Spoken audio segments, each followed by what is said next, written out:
Assalamualaikum, salam Malaysia Madani. Mahkamah Agung Perancis malam menolak sepenuhnya cabaran perundangan difalkan oleh kumpulan yang mendakwa waris Kesultanan Sulu.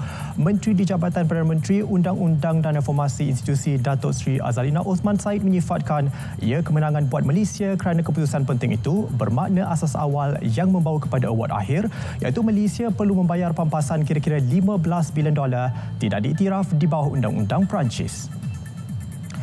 Prosiding di Mahkamah Rayuan Paris akan diteruskan dalam masa terdekat untuk membatalkan award akhir yang dikeluarkan Dr. Gonzalo Stampa serta menyelesaikan isu itu secara muktamad dengan keputusan memihak kepada rakyat Malaysia.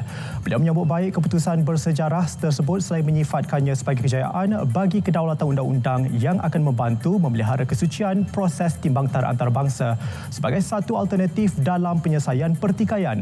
Beliau turut mengucapkan terima kasih kepada Perdana Menteri atas sokongan dan kepercayaan terhadap usaha berterusan untuk menegakkan pendirian Malaysia.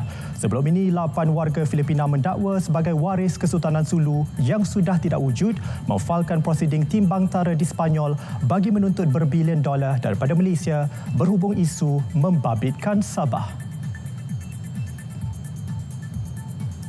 Baik, pelaksanaan sistem e-tanah secara kerjasama awam swasta PPP merupakan anjakan yang besar dalam pentadbiran dan pengurusan tanah negara, sekaligus dapat menepis persepsi rakyat bahawa urusan berkaitan tanah adalah rumit, mengambil masa yang panjang dan tidak telus. Menteri Sumber Asli dan Kelestarian Alam Nik Nazmini Ahmad menyatakan Melaka antara negeri terawal yang melaksanakan sistem e-tanah secara PPP dengan jumlah peruntukan sebanyak 126.19 juta bagi tempoh 14 tahun. Melibatkan pembangunan sistem bagi 9 model pentadbiran tanah iaitu pendaftaran, hasil, strata, pelupusan, pembangunan, penguatkuasaan, pengambilan dan persetujuan yang akan digunakan di semua pejabat tanah dan galian negeri serta pejabat tanah daerah di negeri tersebut.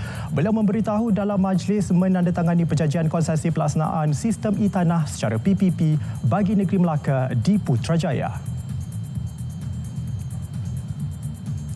Sambutan peringatan peristiwa tahun ke-20 bencana tsunami Lautan Hindi peringkat ASEAN 2024 diadakan di Galeri Tsunami, Kota Kuala Muda.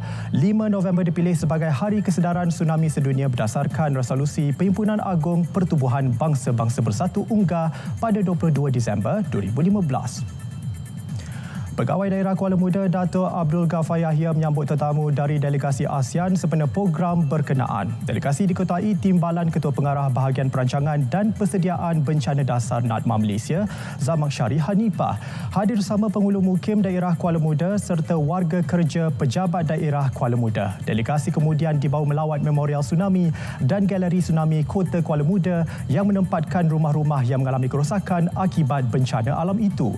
Tragedi tsunami pada 26 Disember 2004 merekodkan 11 kematian di Kota Kuala Muda dan 1 di Langkawi.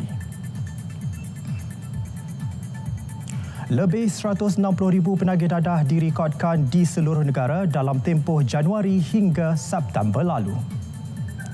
Ketua Pengarah Agensi Anti Dadah Kebangsaan AADK, Datuk Rosin Jusoh berkata ia sekaligus menunjukkan peningkatan sebanyak 31.6% berbanding tempoh yang sama tahun lalu. Golongan belia berumur antara 19 hingga 39 tahun mencatatkan angka tertinggi dengan hampir 99,000 kes penyalahgunaan dadah.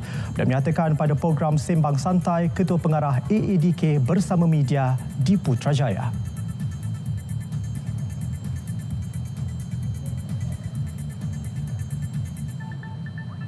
Baik, sekian berita semasa dari Sungai ke Segara Palestin Pasti Merdeka. Assalamualaikum, salam Malaysia Madani.